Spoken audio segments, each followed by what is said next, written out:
It's a great shot of the Des Moines skyline, and they were gracious hosts for us here at the TYR Pro Swim Series. You're watching Deck Pass Live, presented by Xfinity. The water here at the Wellmark YMCA is a lot calmer than it was tonight. We had some really exciting races to conclude the second stop of the TYR Pro Swim Series. I'm Jeff Commings, joined by three-time Olympian Lynn Joyce. Kara, I think tonight was probably the best night of racing. Oh, I agree. I loved the lineup tonight. There was stars in every single heat. Yeah. I thought it was amazing. Yeah, we had the crowd was bumping. They were loving it. Caleb Dressel, Michael Andrew, Kathleen Baker, Olympians galore. I think they were just so excited. I've talked to a few of even like the teenagers and the really young kids. This is the first time they've ever seen just even one Olympian, let alone in real life. In real life. And so, you know, they're downstairs like in this long line waiting for this autographs with these Olympians. I think it's something they're always going to remember, not just to meet an Olympian, but to see them. And I think they're going to go back to swim practice on Monday. I hope so, and be inspired to be the best they can be. I thought it was incredible how the stands stayed packed throughout the entire session. Like, people wanted to see that last event tonight. Yes, they really did. So let's get right to our guest for tonight. And he had the most amazing 2018 that you could possibly have. He was the first man under 130 in the 200-yard freestyle at NCAA's last March.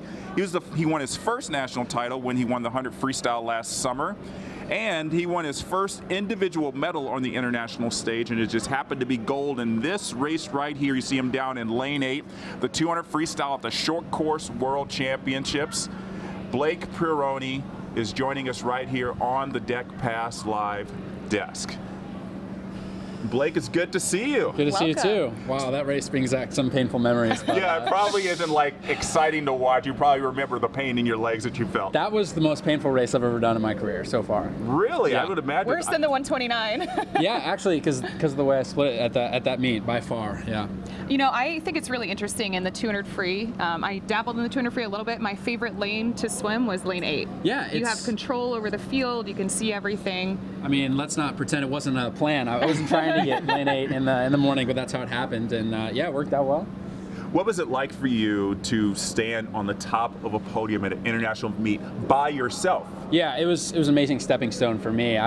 Like you said, that was my first international medal. And, you know, 2 free has always been pretty special to me, you know, breaking the 130, so I was really happy to do that. And you brought home 3 golds from Worlds. Yeah, that was a great meet, not just for me, but for Team USA. All the relays were really, really fun. It was one of the best meets, I think, just to be at, and it was really fun. So 2018, I talked about a lot of the things that you did. In the pool for you, what was the highlight? I don't know. Probably that race at Short Course Worlds. If not that race, the world record relay that we, the 400 free relay that we broke in the first night. Right. Either that or the 2 free, probably. Yeah, it's hard to pick when you break barriers. You get these milestones that you've worked on for 20 years or so. Yeah, I mean, racing with your best friends and setting a world record is like, can't top that. Can't ask for more than that. Something I think is really cool. You went to a lot of the FINA World Cups. You traveled a lot around the world. You went to Short Course Worlds in China. What was the best place you traveled to last year?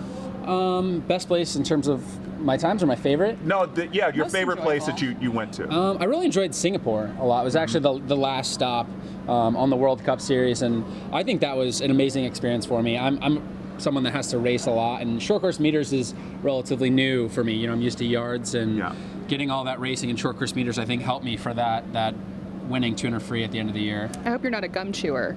No. If you like Singapore. Yeah, it's very clean there. Yeah. I think gum's illegal. Is it? Yeah. Wow, that's the first time hearing of it. Yeah, I never knew that. That's yeah, I'm glad, because I actually kind of like gum sometimes. I would have been thrown out of the country. So, Blake, I think one of the other things I want to talk about with 2018 was that individual title you won in the 100 free at Nationals. I mean, that was a stacked field. Right. And you know, you talk about, yes, winning a world championship title is big, but, you know, the 100 freestyle in the United States, it's not easy to win a world title. Yeah. Yeah, I think that that final the A final was the same. I think it was 7 of the 8 guys that were in the A final last year. It was stacked. I mean, you know, Nathan, Caleb, everyone in there.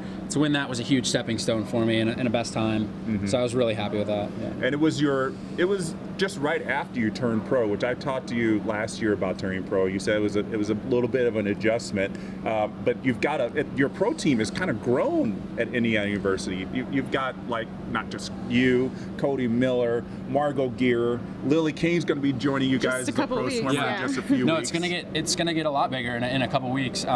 It's really grown off its own success. I think people realize how well the pro group is swimming, and people want to be a part of it. It's great. It's a great environment to train in. And you soak up kind of the energy that the college team has, which has done really well. The team just won both Big 12s. Yeah, we thrive off of each other. We don't swim. We don't have separate practices. We all swim together. So it helps both, you know, the pro team and the college team. So we're looking ahead for the rest of 2019. You're going to be on the World Championship team in multiple events, including an individual event in that 100 freestyle. What does it mean for you that you get to, again, you've done very well on the relays. What does it mean to you to be able to step on the blocks in an individual event at a long course Worlds? Yeah, that'll be a first for me. And I think, you know, the biggest difference is just representing the U.S. on that kind of a stage is a whole nother pressure, but it's an honor, and it doesn't get old for me. So we talk a lot about momentum. So having your individual race at World Championships the year before the Olympics, doing 3 season bests here tonight at this meet this weekend.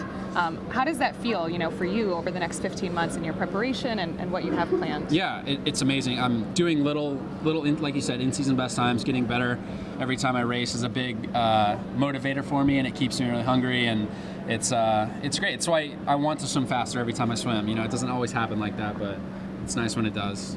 So Korea will be, World Championships will be in Korea. Is this be the first time you go to Korea? Yeah. That'll be really cool. Is there any place in the world, not just to go for a swim meet, but is there anywhere in the world you haven't been yet that you would like to go to?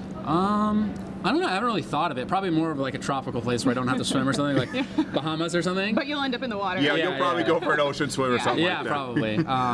But I mean, that's another thing about the World Cups and, you know, the new series that are coming out is the opportunities that these pro swimmers get to have to travel around the world and race and do what they love it's amazing. It's a good lifestyle, for sure. I like it, yeah. All right, Blake, don't go anywhere. We're going to have you on for the rest of the show because we've got some races to talk about, and Blake is such a swim geek. I know he's going to love to talk about a lot of them. So we're going to be right back after we learn a little bit more about what USA Swimming is doing for diversity and inclusion. I know for me, as someone who was, you know, a closeted kid growing up in the sport, I really struggled with that, and sometimes swimming became a very unhealthy outlet. And to me now, working in the sport, where we have, you know, rainbow lane line stickers and, you know, diversity inclusion guides where coaches are being aware of these things, it just makes me think, wow, if I'd had this when I was younger, what would my experience in the sport have been like, and how could it have been different? And just to know that, you know, if there's a kid in the LGBT community that is, you know, swimming right now and doesn't know if this is the place for them, or if they have a place that content that we're putting out from our headquarters even, it's important for them to see that the sport does have a place for them and they do belong here, and you know, that USA Swimming is an inclusive environment. And we're back here at the Wellmark YMCA, where the TYR Pro Swim Series has just concluded the second stop. Black here, Jeff Commings with Olympians, Carolyn, Joyce, and Blake Pieroni. So Blake, we talked about a little bit earlier, you got all season best times here. First in that 100 freestyle, which was really good. And then you were second in that 200 freestyle, which was a really close battle right down to the finish. All of the races, I mean, they've been so close. Yeah, it was really cool. So 48.91, 900. Was that your first time under 49 in season? Yeah, in season, that was a big step. I've been wanting to do that for a long time. I think I've gone 49.0. I don't know, like 10 times in season, so it's good to go 48.9. That is really cool. And tonight you were in the 50 freestyle, which was an epic race. We're going to show that clip right here. You were in lane number 3, which was going to be third from the top. You were right next to Caleb Dressel, and on the other side of him is Michael Andrew. So we're going to talk about this race. We want you to just kind of talk about your performance here, third from the top there. Let's see. Wow, yeah. I mean, first thing you notice, Caleb's start, look how far ahead he is already. And then Michael really, second 25, Michael really starts to reel everyone in and pull ahead. Are you breathing every stroke? Yeah, I am actually. That is something you do not see all the time. So hear me out first. So I've done the 50 free 100 times where I didn't breathe. And at Nationals, I did it twice where I didn't breathe, shaved and tapered, and I went like 22.5. And then at Pan Pacs, I was like, okay, this isn't working. So I did one where I breathed every stroke and I went 22.2. And like in a 50, 3/10. What if you like went every 4? I don't know. Maybe I try. Maybe I'll try it. Ground. But since breathing every stroke, I've been 22.1, 22.2. Really? Yeah. So I think for me, I don't know. Something just happens when I don't breathe. I feel like I might slip a little bit, or I don't get the rotation that I need. But it's almost sacrilegious as a 50 I know, freestyle. I get a lot of flack for it. Yeah, because it's been kind of trending now to not breathe. Even a lot of the women don't breathe in their 50 freestyles. Yeah, I mean, I think it's better for me. It goes to show you that what works for some people might not work for everyone. Yeah, absolutely. I remember watching it live, and I was thinking he can't be breathing every stroke. Yeah. I think he's not. Yeah. So that's really interesting that you're doing that. I think Nathan Adrian has one of the best breaths in freestyle where it doesn't hinder his stroke. It's so fast, and I think that we're getting to a point where the breath maybe doesn't hinder the stroke. So you're talking about how Caleb Dressel has this really amazing start. How often do you work on your starts in swim practice? A lot. I mean, it doesn't show there, I guess, next to Caleb. But yeah, I try to work on it a lot, probably 3 times a week. We work on starts, and but Caleb's is next level right now. Yeah, you'll get there. I think you'll get there. All right, so another great race that we had was the women's 50 freestyle, and one of your teammates up at IU, Margot Gear, was the top qualifier. She'll be in lane number 4. Right next to her will be a great story, great comeback story of Natalie Hines, who swam at the University of Florida. So we got Natalie in lane 3 and Margot in lane 4. And Natalie actually had a good start, don't you think, Kara? Oh yeah, Natalie had a great start. Margot seems to just have like such pure speed. What's it like training with her every day? So she trains in a different group than I do, but she's definitely a hard worker, and her 50 is really just beautiful to watch. She kind of was behind a little bit, Natalie, and I think it's Olivia there in the other lane, a little bit off the start, but then she came on that second 25. Yeah, Natalie got that win, 25-26 to Margot Gear's 25-29. Yeah, like I said, she actually kind of retired for a little bit after 2016 trials and just got back in the pool like maybe 6 months ago. Yeah, her and Olivia, training partners, both 6'2", 6'3". So that really seems to be working. Can you imagine? Yeah, look at those times, 25, 26, 25. That's a really good time. So you're talking about the different groups, and I know you more have that 200 freestyle, and Margot really the 100 is probably as far as she will ever go. So how I'm trying to convince her. I think she can do it. Yeah. So, I think so. But is there talk about your training group that you have in. Yeah, I train mostly in mid distance, and there's probably 5 different training groups, and almost no one necessarily trains with one coach. We kind of go in between groups and flip-flop around, and it keeps it fresh, I think, and you get new eyes every practice. But yeah, right now she trains with Coley Stickles. I train with Mike Westfall primarily, and it's been working out really good. I trained with Coley when I was getting ready for 2012 trials. Never a dull workout, to say the least. Yeah. He's probably the most inventive coach there is out there. What is it like when you know that you're going to be? Yeah, no doubt. He's one of the most energetic coaches, I think, on the side of the pool deck, and it's just fun, kind of like watching his practices, because they are very innovative and they're very new, and the people in his group love it, and it shows in the water. Oh, they're definitely working. Yeah. All right, so let's get on to our another event, another really exciting race. So tonight was the women's 100 backstroke. I guess going in, everybody thought that Kathleen Baker, the world record holder, was going to have this running away. And she's had a great meet. She's had for the really last 3 good days. meet, and so has Olivia Smoliga. So I guess I shouldn't have counted her out. And again, Olivia just did not want to hand this race to Kathleen. Olivia is in lane number 3, third from the top, and there's Kathleen in lane 4, and you also had Allie Duluth there in lane 5 trying to hang on. So here we are. It's 25 meters left, and Olivia is hanging right with Kathleen. I think probably when Kathleen saw her at the turn, she was like, Okay, this is Time to unexpected. turn it on. You know, we had Olivia on the show a couple nights ago, and she talked about how much her 200 backstroke has been helping her 100 backstroke. Right. And here in this race, even though Olivia did finish in second place, she actually closed faster than Kathleen did on that second 50. That's really telling of the way her fitness is right now. And of course, I think maybe Kathleen remembered she had that 200 IM later. Maybe in the back of her mind, she was kind of holding back a little bit as much as she could. 59.0 is it's no very slouch. fast. It's no slouch. And Olivia 59.3, I think that's just 6/10 off her very lifetime good times, best. yeah. So I think that's really impressive.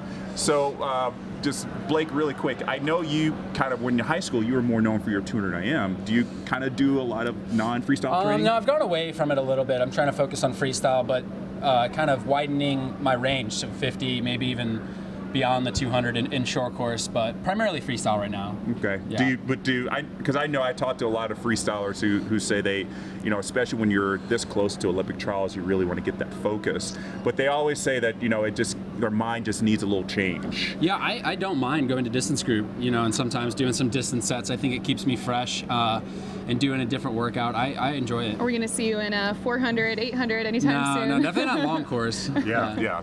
That's a whole different thing. Yeah, I couldn't imagine that. Uh-oh, Ray's going to hear that. He's gonna be like, I challenge you to the Put list. him in the mile. Yeah. All right, so I think this was the epic race of the night, the men's 100 butterfly. We had the reigning world champion, Caleb Dressel, up against Marius Kusch from Germany, who swims at Queen's University, who put up the top time in the world this year. 51.3, I believe he did in prelims for Marius. And Caleb changed his strategy here a little bit. He's in lane number 3. You see him, he's a body length behind Marius. I think Caleb came into this race having something to prove. Yes. You know, he started the meet a little bit rusty, making it back 15th place in the 200 free on day 1. Here, I think he came to prove something. Yeah, and look at him just reeling him in, and the crowd was really getting into it this last 15. They kind of sensed something was happening, and Liz, you can't even tell last stroke, and there is Caleb, 51.51. Who doesn't love a good two-person touch, you know, 100 fly finish? It's like the most classic thing. Yeah. I think this is becoming, you know, a Caleb signature. I think this is the way he likes to split 100 fly, and I mean, it's beautiful to watch. You know, in the way that we used to watch Michael's underwaters come up past someone on the last wall. This is Caleb's second 50 of a butterfly event is taking that place. Yeah. So you've been on Olympic teams, World Championship teams with Caleb. I know his focus is intense. What's it like, and you've been on a relay with him, what's it like when, you know, he's a very open, fun-loving guy away from races. Yeah. When do you see that switch turn on for him? We keep it pretty light before the ready room, I would say. Before the ready room, super light. Ready room that's it, you know, no more messing around. Yeah. Especially when it's international meet. Yeah. So yeah, that's I would say the switch is the ready room. Yeah, those ready rooms I've heard at Worlds and the Olympics right before. I mean, especially for the men's races. Yeah. I mean, I've heard Jason Lezak and Cullen Jones talked about that Beijing relay, the 400 free relay, where it was so intense in there they thought that a fight was going to break out. Yeah. I mean, you know, the testosterone was so high. Yeah, the relays are just. They're next level. You know, we're looking at each other, thinking about like what the other one's thinking, or like speaking to each other, but not saying anything. You know, yeah. I just can't imagine Caleb really. I don't see it. I mean, even when he walks out, I kind of feel that he's out there to have fun. But you know, like every good racer, you guys know. I mean, you just have to turn on that switch and be that hungry tiger that wants to get their hand on the wall first. Yeah, it's really important. Yeah, there's no messing around in the ready room. All right, so. That was just a great way to wrap up racing in Des Moines. I really think so far, I know we've got 3 more stops to go. That was probably one of the most intense series of races I've seen in one Pro Swim Series probably in a while. And did you have a favorite race? Did I have a favorite race? I really think that 100 fly was spectacular. I mean, I guess coming off the 50 wall, I was like, there's no way Caleb could catch him. And I saw Caleb kind of turn into another gear, but I was like, a body length? I don't know. I don't really think he could do it, but he just really did. And just it makes me happy for what Caleb is possible, what's possible for him going into World Championships. As we know, he didn't have the summer he wanted. So I think it's a big confidence boost. Yeah, he's going to be coming back on fire. I think it's going to be really cool. Absolutely. Blake, what did you think outside of your own swims? What did you think was the top swim of the meet? The top swim of the meet, I think the best race, I think you're right, the 100 fly. That's just becoming, you know, a lot of people, you know, if Caleb has an off race, they start doubting him a lot. But I learned not to doubt Caleb ever. Yeah. So yeah, that was great. Yeah, and we talked this earlier. Your race, your highlight race of the first night was at Women's B Final 100 breast, Kathleen Baker. Does that still hold true, or does something else top that? You know, that was a great race. I don't know if I have a favorite race of this meet. I think my top swimmer of the meet is actually Haley Flickener. Oh yeah, that's what I was gonna say. Haley triple, throwing down an 8:29 tonight. I mean, the girl is not a distance swimmer. That is a fast time. Yeah. And I was gonna say the triple. She did. What was it? Two free, two back, 4 a.m. for a best time. Yeah, that's she gets insane. swimmer of the meet in my book. Yeah, yeah. I think they should. I think we need to call her the Iron Lady. Yeah. I think Katika Hoster needs to just relinquish that title because Haley it doesn't look like she slows down even. Yeah. I think she could probably get up tomorrow and do that triple again, probably go the exact same times. Gosh. That's really amazing. Well, we're going to see if Haley and people like Blake can really continue this momentum all the way through the Pro Swim Series. We've got 3 more meets left, and including Richmond next April 10th through 13th. Blake, are you going to be in Richmond? No, I'm finishing my degree, so I can't miss too much school. That takes priority. Yeah. Yes, it does. All right. Well, I we imagine bet you're going to be in I'll Bloomington. be in Bloomington. yes, Yeah. you definitely don't have to miss Bloomington. You get to sleep in your own bed too. Exactly. Yeah. So that's going to be 4th in line, and then we're going to finish up with Clovis June 12th through 15th, and then everybody's going to come back to training, and then we got the championship season. Blake's going to be at the World Championships. Don't miss that. We got athletes going to Pan American Championships, World University Games, and then don't forget we have nationals in Palo Alto. There's a long road, but everybody knows it gets there pretty quick. We're off to a good start, too. Yes. Yeah, it's such a fun year with so many meets. Yeah. You know, there's a lot of international meets. You get to see a lot of people race. Yeah, I think you probably really like that, having that international flavor. Oh, it's amazing. And I think these meets are a great stepping stone for people that maybe it's their first WUGS team, first Pan Am's team, you know, and then trying to make Olympics in 2020. Right, right. Well, Blake, thank you so much for joining us, Thank you. giving us your me. insight. And Kara, thank you so much for being Thank you, here. Jeff. I really had a ball co-hosting with you. Yeah. And thank you everybody for joining us here for over 3 days in Des Moines. Don't forget, we're in Richmond in April, so don't miss out. For everybody in front of the camera, behind the camera, including our producers, Peter Lasser, Nathan Lundy, thank you so much for watching, everybody. We'll see you in Richmond. Oh.